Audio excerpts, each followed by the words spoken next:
कभी कभी किस्मत ऐसा खेल खेलती है जिसकी कोई कल्पना भी नहीं कर सकता। एक आदमी की पत्नी को अचानक कैंसर हो गया, वो भी आखिरी स्टेज का। उसने हर कोशिश की लेकिन पत्नी बच नहीं सकी। 2 बेटियों की शादी के बाद वो बिल्कुल अकेला रह गया, फिर खुद भी गंभीर रूप से बीमार हो गया। एक दिन रात 12:32 के आसपास उसकी तड़पती चीखें सुनकर पड़ोसी आए, अस्पताल ले गए। डॉक्टर बोले अगर ये अकेला रहा तो मर जाएगा।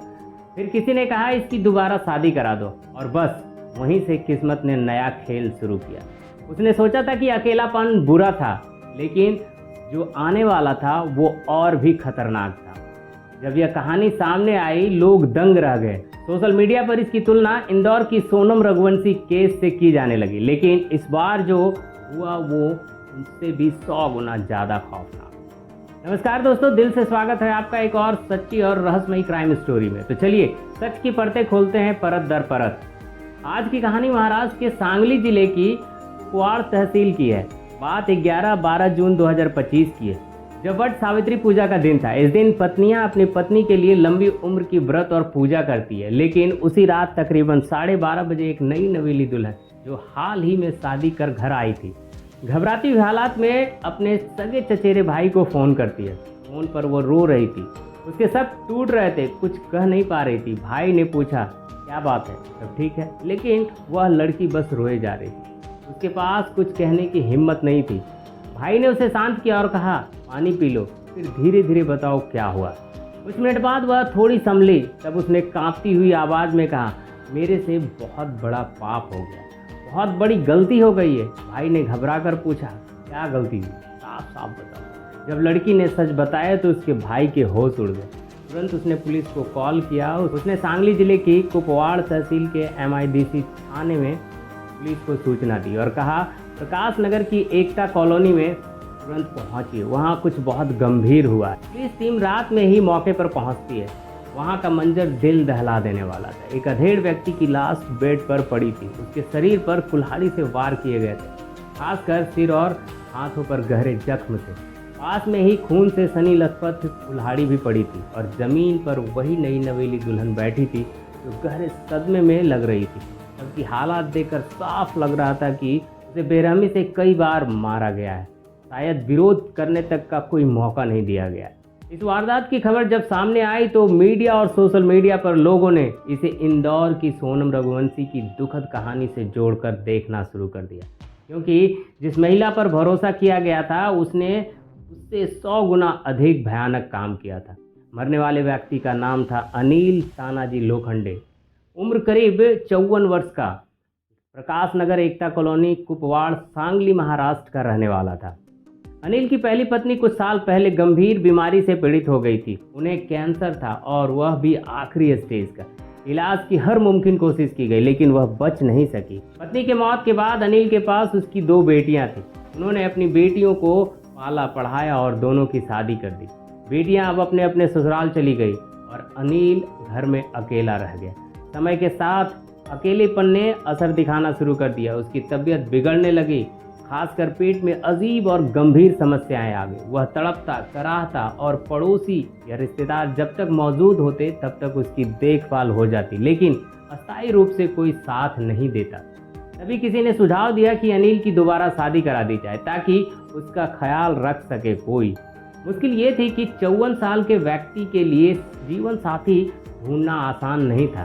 फिर भी एक नज़दीकी रिश्तेदार ने कोशिश की और एक लड़की को ढूंढ निकाला। नाम था राधिका बालकृष्ण इंगले, उम्र लगभग 27 साल की थी, जो कि जिला सतारा तहसील घटाव और गांव बाड़ी महाराष्ट्र की ही रहने वाली थी। राधिका और अनिल की शादी की बात चलाई गई। परिवार वालों की सहमति से शादी तय हो गई। सबको उम्मीद थी कि इससे अनिल को सहारा मिलेगा, लेकिन किसी को अंदाजा नहीं था कि ये रिश्ता उसकी ज़िंदगी की सबसे डरावनी और आखिरी गलती बन जाएगा। इस कहानी में सबसे चौंकाने वाली बात यह है कि राधिका बालकृष्ण इंगले की उम्र 27 साल थी, वहीं उसका दूल्हा अनिल तानाजी लोखंडे करीब 54 साल का था। दोनों के बीच लगभग 2 गुनी उम्र का फासला था, लेकिन हालात ऐसे बन गए थे कि दोनों के परिवार ने ये रिश्ता मंजूर कर लिया। राधिका को भी कोई अच्छा रिश्ता नहीं मिल रहा और अनिल को अकेलेपन से लड़ने के लिए किसी की सहारे की ज़रूरत थी। 27 मई 2025 को धूमधाम से यह शादी संपन्न हुई। मोहल्ले के लोग, रिश्तेदार सभी मौजूद थे।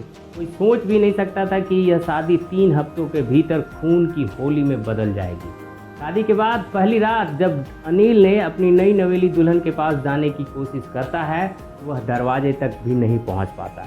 अगले दिन आसपास के लोग, जानने वाले उसे हिम्मत देने लगते हैं। कहते हैं कि वो अपनी पत्नी से बात करे, नज़दीक जाए।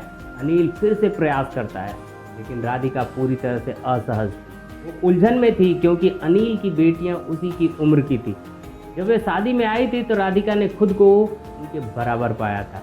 अब वह खुद को उस रिश्ते में घिरा महसूस कर रही थी जिसे वो स्वीकार नहीं कर पा रही थी। दिन बीतते गए लेकिन दोनों के बीच तनाव बढ़ता चला गया। अनिल लगातार पास आने की कोशिश करता रहा जबकि राधिका दूर हटती रही, घबराती रही। राधिका के मन में यह बैठ गई थी कि वह एक ऐसे पुरुष के साथ है जो उम्र में उसके पिता के जैसा है और उसका छूना तक उसे असहज कर देता है। यह घबराहट धीरे धीरे गुस्से और घृणा में बदलने लगी। फिर आई 11 जून 2025 की रात। खाना खाकर दोनों सोने की तैयारी कर रहे थे। करीब 11:30 के आसपास अनिल ने फिर से राधिका के पास आने की कोशिश की, लेकिन इस बार राधिका टूट चुकी थी, मानसिक रूप से बेहद परेशान और भीतर से गुस्से से भरी हुई। जैसे ही अनिल ने सोया, राधिका ने पहले से तैयार की गई कुल्हाड़ी उठाई और उसने सिर पर एक के बाद एक कई बार वार किए। अनिल ने खुद को बचाने की कोशिश की, हाथ से वो वार को रोकने की कोशिश की, लेकिन तब तक बहुत देर हो चुकी थी। इतने जबरदस्त वार किए गए थे कि अनिल की मौके पर ही मौत हो गई। सिर और हाथों पर गंभीर चोट थे। सबको देखकर किसी की भी रूह कांप जाए।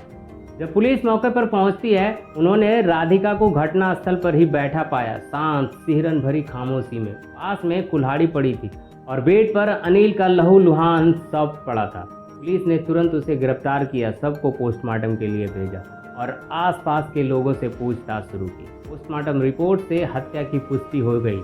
जब मीडिया ने इस घटना को उठाया तो पूरे महाराष्ट्र में हलचल मच गई। लोगों को इंदौर की सोनम रघुवंशी की कहानी याद आ गई, जिसने अपने पति राजा रघुवंशी की हत्या शादी के 9वें दिन ही अपने प्रेमी और उसकी दोस्तों के साथ मिलकर कर दी। राधिका की शादी को भी अभी 3 ही हफ्ते हुए थे और उसने अपने पति को बेरहमी से मार डाला। अब उसके आगे की पूरी जिंदगी सलाखों के पीछे कटेगी। अनिल की किस्मत जैसे बार बार उसके साथ धोखा कर रही थी। पहले पत्नी की मौत, फिर अकेलापन, फिर बीमारी और अब शादी के नाम पर ऐसी मौत जिसकी कोई कल्पना भी नहीं कर सकता। ये घटना सिर्फ एक खौफनाक मर्डर स्टोरी नहीं, ये एक कड़वा सच है कि जब रिश्ते मजबूरी, उम्र के फासले और मानसिक असहमति के आधार पर बनाए जाते हैं तो वो रिश्ता नहीं, विस्फोट बन जाता है।